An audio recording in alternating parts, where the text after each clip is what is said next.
Okay, so it's about 39 degrees, maybe even colder. Yesterday was really nice. It got up to 73. And I'm filming this dreary picture because you see that thing on the ground there? Those two poles?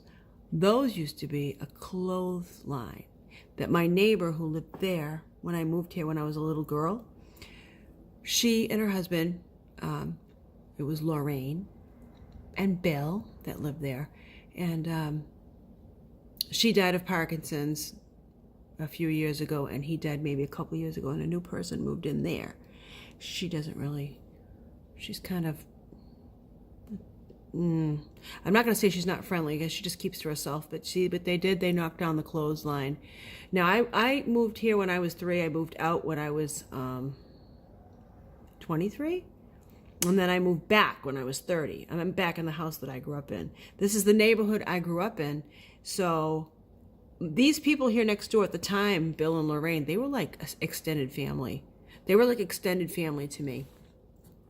And all of my neighbors around were like extended family. And I watched, when I came back home, I watched them get older and older.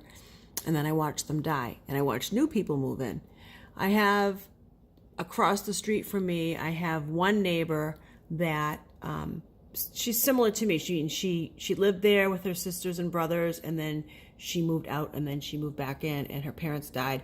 So all the older generation, like the people that were in the 70s and 80s, have passed on, and I'm back here in the house that I grew up in.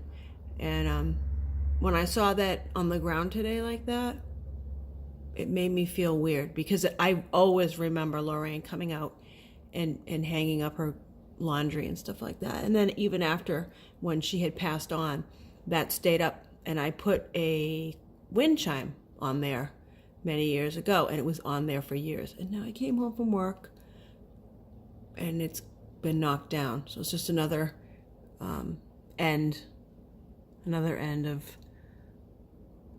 I don't know, a memory that I can't say a memory's ending. It's just, I'll always have the memories of my neighbors, but they used to sit in that little room there, and I could see them in the summertime. You know how it is when you move back to your neighborhood where you grew up in, you get to watch your neighbors die.